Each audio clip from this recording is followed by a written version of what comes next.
Hello, hello, and welcome. I'm so excited to see you here again this morning, and I'm so grateful for this platform and for you, my friend. Let's create new opportunities and let's create compelling possibilities for each other starting this week. My name is Jana Masik. I am the host of this LinkedIn Live broadcast, Powering Unique You. And today, I have a fantastic, wonderful guest. This amazing gentleman, he has been a manager for 35 years, and he's dedicated his life, over 20,000 hours. He's been studying about leadership, about how to elevate skills, about how to develop curriculum to teach people and leaders the best practices to affect change through brief interactions. This amazing gentleman is very unique. He has an intuition and a view and a framework to help you and me, my friend, unleash our potential. And this is what we're going to talk about today. I am so thrilled, without further ado, to bring on my dear friend, Keith Widman. Hello, Keith. Hello. Great to be here today. Oh, I'm so excited to have you here today, Keith. And as you're joining in, my friends, say hello. Please tell us where you're coming in from this morning, or maybe it's afternoon for you, depending on where you are in the world. Tell us, how are you doing? And we have a new, just the people coming in right now. Valerie saying hello. Jana checking in. Hope you had a great weekend. Very excited to learn today. I am very excited, Valerie, along with you to learn today. I'm very happy to see you. We have Victoria saying hello, Jean and Keith. Hi, everyone. Victoria, thank you for joining in. We're so happy you're here. Keith, today's conversation is fantastic. And when we chatted about it, it's all about how can we create compelling possibilities for ourselves? How can we unleash our potential? And I love that you structured our conversation in three key areas. It's change, it's vision, and it's leadership. And when we start with change, let's look at many of us, let's say many people do New Year resolutions, right? Yet so many in a couple weeks, 3-4 weeks, beginning of February, they just drop down. So tell us a little bit about what can we do differently and how can we perceive change differently? Great question, Jana. Most people perceive change in the same way. They perceive change as changing a habit. And most people struggle with changing a habit. Most people resist change. Most people don't like change. And most people fail at implementing change. In fact, if you look at New Year's resolutions specifically, only 8% of the people who make them actually keep them. That is pretty dismal statistics. When you look at a different way, what I do is I help leaders learn multiple ways to affect a change. You can think of change as being in different levels. Think of level 1 change as behavioral change, the forming of a habit or the breaking of a habit. Think of level 2 change as change that results from perceiving differently. And it's possible to perceive any person or situation, including yourself and your own situation, differently and in a way that drives you to follow through on your change initiative, whatever it is. I like it. So the first one, we talk about many people do resolutions, yet they drop. They seem to be behavioral changes, the surface levels. We're trying to change our behaviors, which I think it's possible, yet it's not very easy. Maybe smaller changes are more adaptable and easier to implement. And then the second level is changing your perception with how you see the results, right? So it's tying into that. And what about level 3, Keith? So level 3 change is actually owning that we can perceive any person or situation or repetitive pattern in multiple ways that fit reality. And then we can choose which perception we accept based upon which one is most effective. not the one that we believe to be the one accurate one. Because what happens to most people is they believe one way is the accurate way. And then by adopting that way, it becomes a self-fulfilling prophecy because that often has a limiting effect. I like it. And I think I would love for you to unfold it just a little bit. Like, you've given us a lot of like very good meat. So maybe just smoosh it a little bit too easier to digest, especially level 2 and level 3. And how can people apply those? How can we, our listeners and I can apply, transferring from that level 1, which is surface, into level 2, into level 3? Great question. The best way I can answer this question is with a story. I was working with a small company, and one of the members of the leadership team in that small company had issues around anger. They would get angry and they would get explosive when they got angry. People walked around that person as if they were walking on eggshells. When I did my session with them on what I call emotional brilliance, I talk about that when you get angry, it's like you're a hamster on a hamster wheel. And as you get angrier, you have thoughts that generate your anger. It's like you go faster and faster on that hamster wheel, but you really don't go anywhere. And I left them with a call to action to practice getting off the hamster wheel. The next time I met with them 30 days later, I always asked them to share a story about how they utilized what they learned, applied what they learned to effect change. And one of the leaders happened to be married to this woman. And what he did, he got up and shared that she got on the hamster wheel, except it didn't happen at work, it happened at home. And what he did is he told her to get off the hamster wheel. And what she did, she actually just got off the hamster wheel. I then did a midterm assessment. And I talked to everyone who reported to the leadership team. And I confirmed that this issue with anger was no longer a problem in the workplace. This is good. Changing your perception. Yes, this is good. And it's really seeing yourself, how I perceive and how I hear what you're saying, Keith. It's seeing your ability to change from within, right? Yes. I feel when you're on the surface, you expect your circumstances to change. You expect maybe other people to change.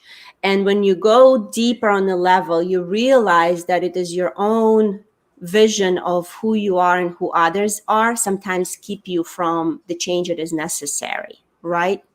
And also it is taking the ownership to say nobody's going to push you off the hamster wheel. Nobody's going to push you toward that intrinsic internal change that needs to happen. You gotta have to take the power to yourself and change internally and find a way to express that. And that internal change, it would express itself outwardly as well, right? Yes, absolutely. Good. It's really all about influence. Yeah. And leadership is about influence. And as you become more effective in influencing people, then you become much more effective in bringing the best out of the people. Because yes. People will respond in a more open, engaging way to influence than they do power, authority, control. Yes, I agree with you. I absolutely agree with you, Keith. We have a couple more people joining in. We have Sandra saying, hello, all. Great topic. Looking forward to this. And she's saying that her sister did a master's at Purdue Ball Makers. So, Keith, you may know. Boilers. That's awesome. We have Robert joining in from New York City. So good to see you, Robert. And we have Mehdi saying hello. So good to see you. Thank you for joining in today. It's a great conversation for you. And I am so thrilled to learn, Keith, as well. And we talk, how can a leader, how can you and I and our listeners can affect change, in those 3 levels through brief interactions. And what comes to my mind is moving on to vision. If you are a leader, and actually anyone can be a leader because the leadership is about influence.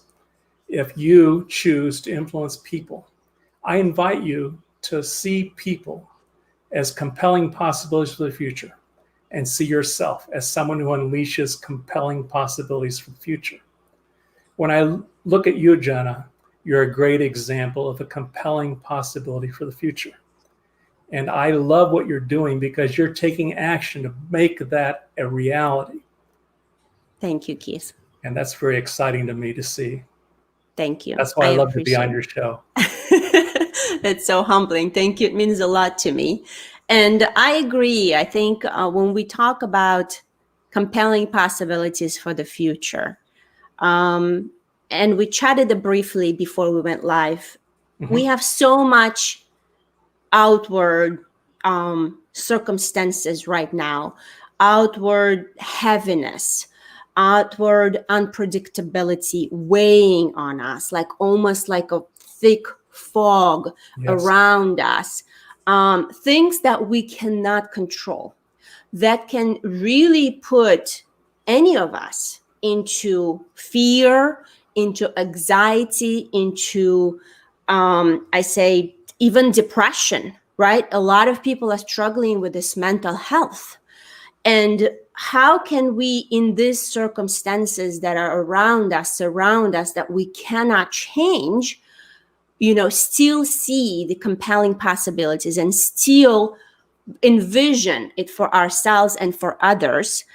I feel it is by that seeing the power from within, the power of intrinsic change. And that change sometimes is, it's not very noticeable on the outside, but it is something that you generate within yourself. And you say, in spite of all these difficulties, in spite of all these challenges, I'm going to choose to empower myself. I'm going to choose to see better things for myself. And I'm going to take an action, maybe one simple, small step today toward that vision that I see for myself. And that's exactly a great segue, Keith, into the vision. That is the second important area. And before we dive into that, I would love for you to give us a review of why you call your company Level 3 by Design. I call my company Level 3 by Design for a specific reason. Level 3 stands for Level 3 Change. There's a guy named Paul Watzlawick who wrote a book about change, and he wrote about 3 levels of change. Behavioral change is level 1. Changing your perception is level 2, which results in immediate change in your behavior. And then owning that you and I can perceive any person or situation at any moment in multiple ways that fit reality. And when we do that, then we can reach level 3 change. Yes, I love this. So I love how we've covered this, and let me know if you have any questions as you're coming in and joining us. Please let us know if you have any questions. We'll be happy. Keith and I will be happy to answer them at the end. We have Seifo joining us from Gambia. Hello, so good to see you today. Thank you for coming on the show and watching us today. So, Keith, the second important area, transitioning from change, which you've covered so beautifully and wonderfully, vision. So how can vision affect to change our perception so we can be more effective to unleash those possibilities and create the compelling future for ourselves and others? Great question. The first key question is, how do we perceive vision? I was talking to somebody who was a corporate leader on a Fortune 500 company, one of the members of the leadership team. And they shared with me in a confidential conversation, they never got much value out of their corporate vision statement. There are a lot of companies that utilize their corporate vision statement as part of their marketing plan. It's nothing more than marketing to them. For me personally, I've delved more deeply into vision.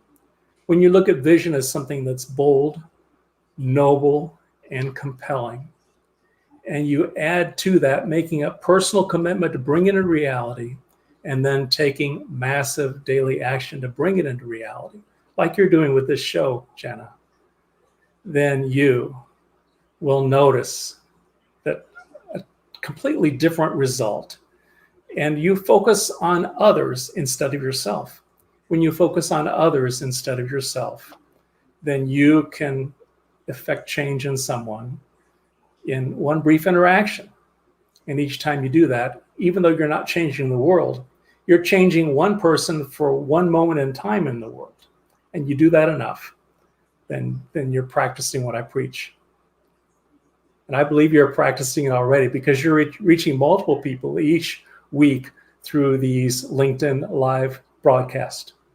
Thank you so much, Keith. I really take it very much. Appreciated your nice comments and your warm kind words. And that is, I agree. That is what my vision is for this broadcast is to help people feel more empowered, realize that each one of us are unique, and that we can take the power internally and create opportunities for ourselves. And when we do that, then, like you said, it's almost like a chain effect. Then you start affecting other people's and encouraging other people's. And you have very good way of catching things that are maybe not very easy and visible to people's eye and bringing them to surface. So I love how you said vision is not about statement. It's not about what you think you stand for. Vision is something that I think you develop internally, and it is a continuation of your growth and development. It can go twofold for companies, and it can go for personal and professional lives of each one of us. And as you talk about the vision, how would you define, or maybe how would you help our listeners or viewers to come to a definition or come to a structuring their own vision for their life and for their profession? Great, deep question. And what comes to my mind is storytelling. When I think about an effective vision, then I invite you to put that effective vision to this test. Let's take for a moment President John F. Kennedy. He once said, "We choose to go to the moon in this decade." He spoke those words in 1962. At the time he spoke these words, the people that were scientists closest to the president said, "It's impossible. It can't be done. We do not have the scientific know-how to get to the moon." In spite of that, he made a commitment. He made it publicly, and he pulled people. And he rallied people, and a whole bunch of people bought into that specific vision. And by doing that, in 1969, Neil Armstrong stepped first foot on the moon. Another example, Dr. Martin Luther King Jr. once said, "I have a dream that my 4 little children will one day live in a nation where they're not judged by the color of their skin, but by the content of their character." He first spoke these words in the early 1960s, I believe in 1963. And he was assassinated in 1968. 2 years ago, I listened to somebody who heard him speak at the age of 14. He was African American. He was growing up, and he was one of the people that heard Dr. King speak before he was assassinated. He was still inspired and driven by that vision 2 years ago, and I'm sure he's still driven by it today. That's an example of what's possible. When you think about personal vision, then I know when I look at you, I see compelling possibilities for the future. And I cannot tell you exactly what those possibilities will be, but you can more clearly define those. And when I think about the future in you, I only know you're taking action. I only know you see big possibilities. And I have faith that you will evoke those possibilities. And those possibilities will involve people in your audience, that you'll be touching people. You're already touching people. You're going to touch a whole bunch more people through the course of your career and the work you're doing through Powering Unique You. Thank you so much, Keith. I love the stories you've presented. I believe the vision is a little bit further and grander than just the goal. And sometimes we get too much caught up in the day-to-day activities and the day-to-day requirements. And most of those activities or requirements is someone else's agenda for what Yes. is expected of us. So to add to the stories that you've shared, it's something that is grand, something that you become bold enough to see and envision, and that's why it's vision, right? Envision for yourself that may not be looking at your current circumstances, looking at who you are currently, looking at your conditions. You, my friend, watching and listening, may think it's impossible.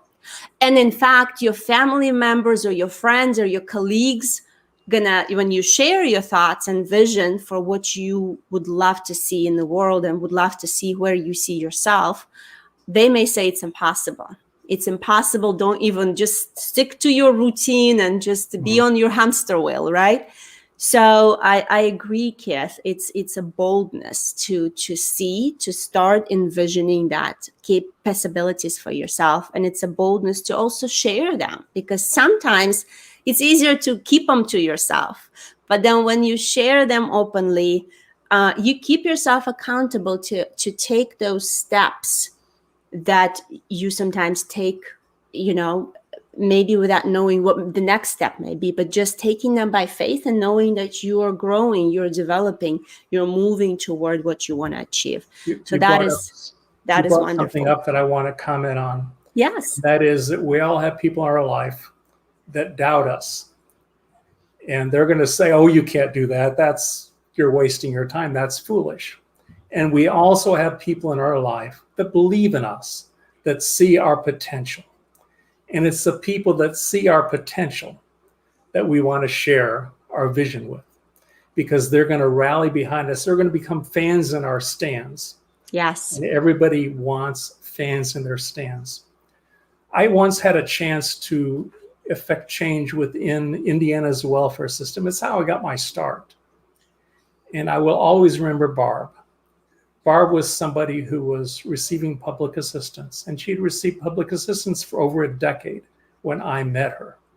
And I kept approaching her in the lobby of the office because I was a volunteer, and I would work at the lobby with other volunteers. And each time I approached Barb, she would pick up her face and say, leave me alone, I'm not interested, and wouldn't even look at me. And I would ask her 1 month to come to see a workshop of somebody who becomes self-sufficient, that's now a success story, that's helping other people become self-sufficient. And she'd say, leave me alone, I'm not interested. And then I invited her to come see a Stephen Covey workshop and learn about the 7 habits of highly effective people. And then I asked her like 6 different times. And then on the 7th time, I asked her to come to our mentoring training and get a community mentor. For the very first time, she stopped dead in her tracks. She looked at me right in the eyes. She said, I will if you'll be my mentor. That was the beginning of a 6-year relationship. She went to work as a certified nurse's aide. She became financially self-sufficient. She was the best nurse's aide in that nursing home. If her patient was receiving respiratory therapy, she worked with a respiratory therapist. So when the respiratory therapist was not there, she could work with the patient and help the patient with their respiratory therapy. She did the same thing with all the specialists that her patients were being treated by. And because of that, her nursing home administrator loved her. She also got involved in action teams that I was involved in, helping other people become financially self-sufficient. One of the things that she was involved in was a food bank. And in that food bank, it was run by people who were receiving public assistance then, at least at the start. She was one of the people that ran that food bank for 5 years. And they had a vision that drove them. And I didn't see it at the beginning, but I see it clearly now. They believed that if somebody had a need, that they should not go hungry while they're waiting for their food stamps. They thought it was important that they not be critically judged by others. And they knew that if they were provided food by people who had once walked in their footsteps, they would not be critically judged. And they did that for 5 years. There are a total of 24 of them. Barbara was one of 24. She had her teenage sons helping in the food bank. Pretty amazing. Keith, you're giving me you can't share this on live video. You're gonna give me like all sorts of emotions as I'm listening to your story, because it is so relatable. And there was times in my life when I was on food stamps, and there was times in my life when I had to go and and struggle and find a way to survive. Oh, you got me very emotional. I was not ready for this, kids, but it's beautiful because when you see potential in other people, and I admire you for stopping and persuading this lady to look deeper, that she can do more, that she can pull herself out of that desperation, out of that survival mode, and to say, not just you're doing it for yourself, not just you're doing it for your family, but yet you're going to drive a change in the community, and you're going to serve, which not you and she probably did not see that in the beginning of your interactions, but it meant for her to be that servant in the community with that humble heart, helping other people, as they're coming for necessities, for food, to realize that, they're not judged. That yes, they are in the survival mode. Yes, they're in this condition. Yet that condition and that survival is not permanent. And each one of us, when we find ourselves in those desperate conditions, whether it's financially or mentally or maybe in a relationship, it's encouraging to find a person or a mentor or someone we can look up to that walked in our shoes, that have experienced difficulties that we are experiencing right now, because then we can be uplifted and elevated and say, it's possible. If it was possible for that person, it's possible for me.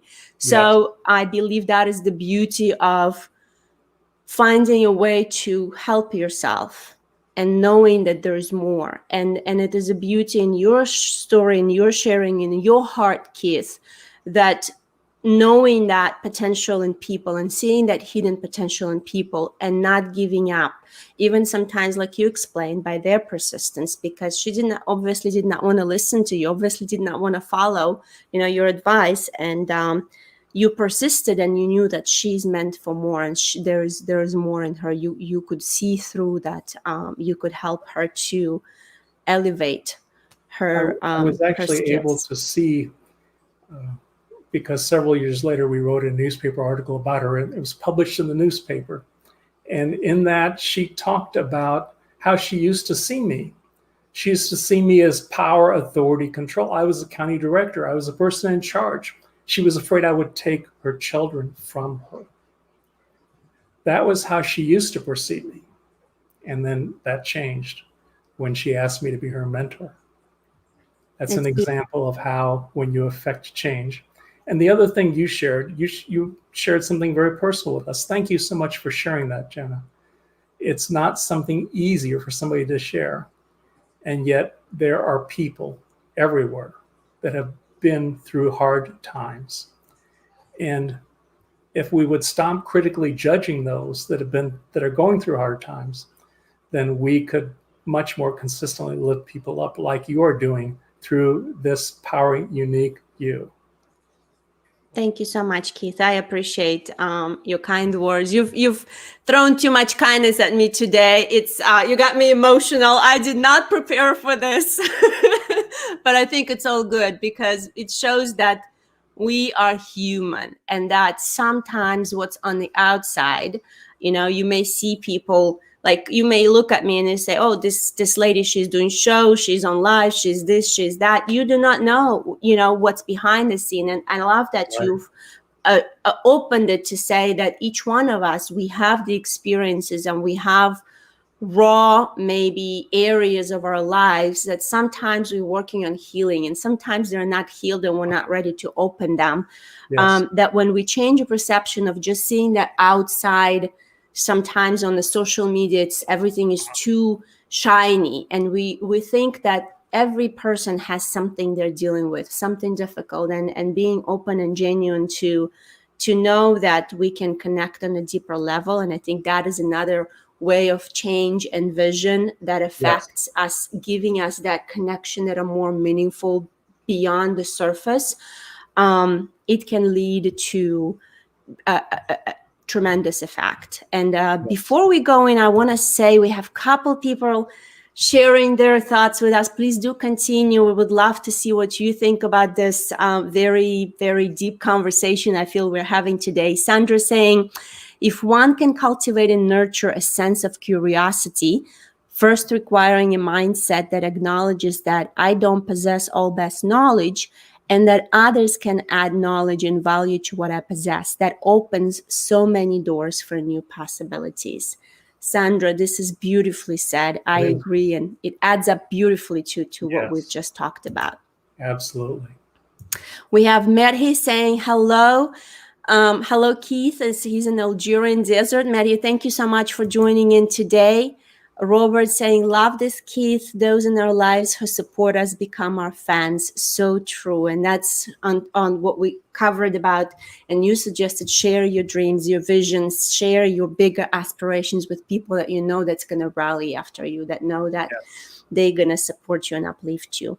So vision, we talk about vision. It was really, really good. A lot of good points there. And vision for leadership. Now we transition that into our third bucket of important areas. So we talk about change, we talk about vision, and vision. Now let's transition into leadership. And how does your vision, or maybe what tips do you give for people? And I believe I agree with you, Keith. Each one of us are a leader. We lead ourselves first, and we lead those around us. How can we create a vision for improving our leadership? Well, I want to start by acknowledging John Maxwell. He has written and published, I want to say, 500 books on leadership. He says that leadership is influence. I believe he's 100% accurate on that. In addition to that, the most effective way that you and I can influence people is by opening up possibilities for the future, what they're capable of, what choices they have. That's why Powering Unique You is the perfect show for me to be on, because you are all about opening up people's thinking about what's possible and sparking people to take action, to realize bold, noble, compelling possibilities for the future, just like you're doing. Thank you.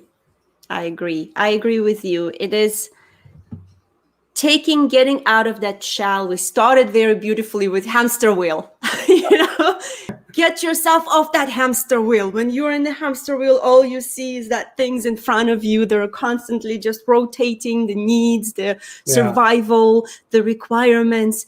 When you're on that hamster wheel, it's so hard to even imagine something different for yourself. And to your story, that lady that struggled financially, struggled to support herself and her family, she saw, that people are after her, and she was trying to survive. And when you're in that condition, in that state of mind, it's very difficult to envision things for yourself. And I agree with you, Keith. There may be a person, or there may be someone who can help you see that and step out to say, it is possible.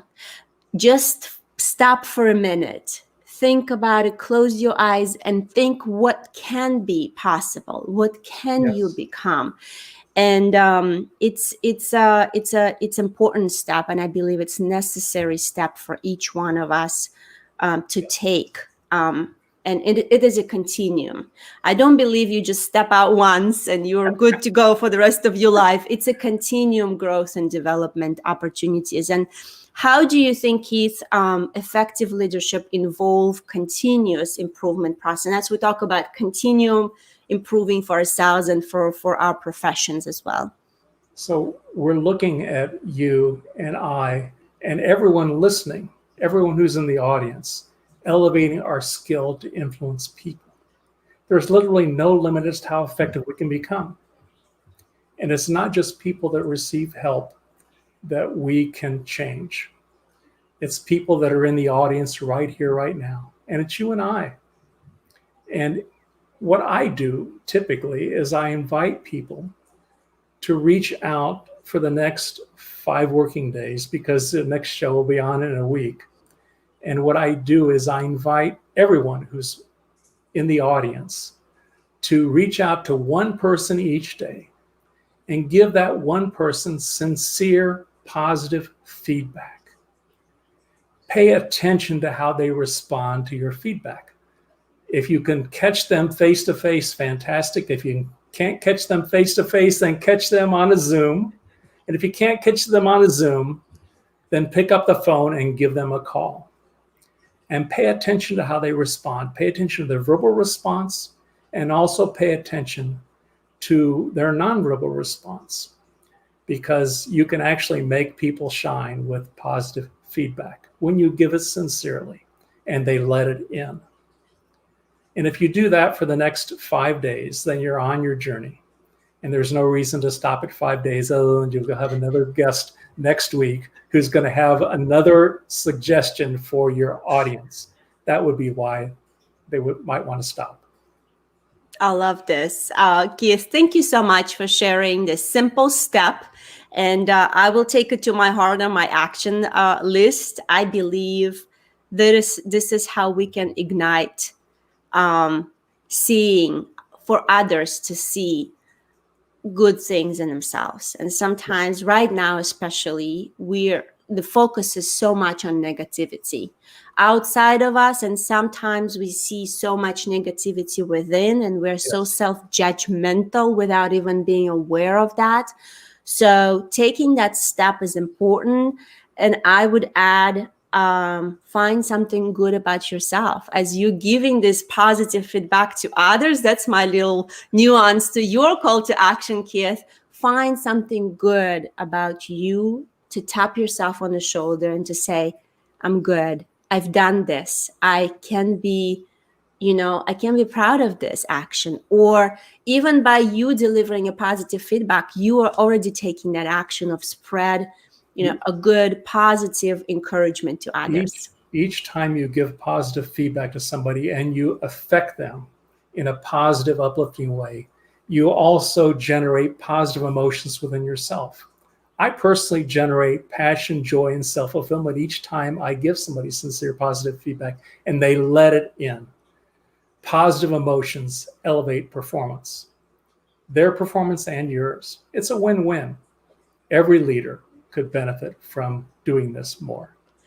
I love this, Keith. I need to put this on the big poster behind myself. Positive emotions elevate performance. Yes. I absolutely 100% agree with you. And that positive emotion tied in with connectability and genuineness, because your point in delivering that feedback is being genuine, right? And when you transfer it from your heart and the other person feels that you truly mean it, it's not just a check mark.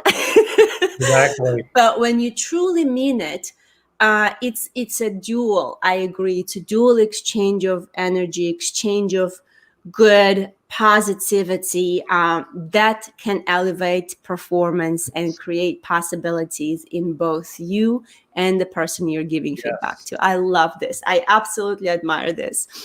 Keith, this has been fantastic. I have not expected it to go a little bit on the emotional side, yet I'm so very grateful that you came today, that we've had this deep conversation, I believe, that can give us tools. And I hope as you're listening and tuning in to this discussion, that can give you tools and give you framework and give you an action point that you can implement right away. It's an easy one. So take and implement that. Keith, as we're closing in, maybe you could share how our viewers and listeners can find you and what are you up to right this moment? So what I'm up to at this moment is I've just written my first book. And if you reach out to me, I would be happy to send you one of the chapters in my book. And my book, every chapter, I provide a story, and sometimes more than one story. And then I teach an idea. And one of the ideas I teach is about vision. Another idea is about change. And every chapter, I give you a call to action, something you can do in 2 to 5 minutes each workday. to affect change, not just in others, also in yourself. I love this. And My email address is keith@level3bydesign, KEITH at level3, number 3, by design.com. wonderful. And feel free to find Keith on LinkedIn Yes. as well. Find him, connect with him, keep in touch with him. He's also producing weekly short videos talking about important points that some of them that we've covered today. And follow him on the on what's next and what Keith's going to be offering with his services as well.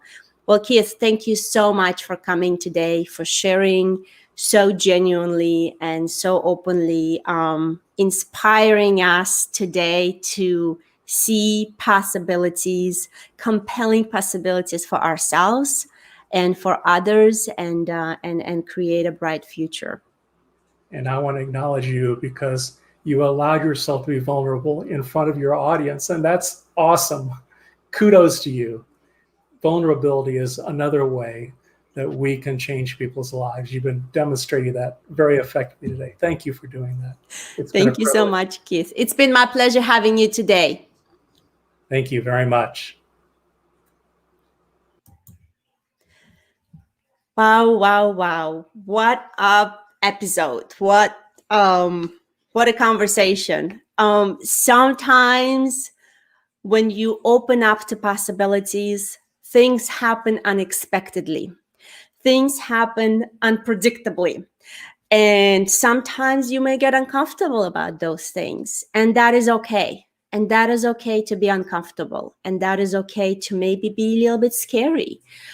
Yet do not allow yourself to remain on the hamster wheel and just survive. Open up a window for yourself and start dreaming, start envisioning the bright future for yourself, for your loved ones, and for those that you are meant to be mentoring and meant to drive change in other people's lives.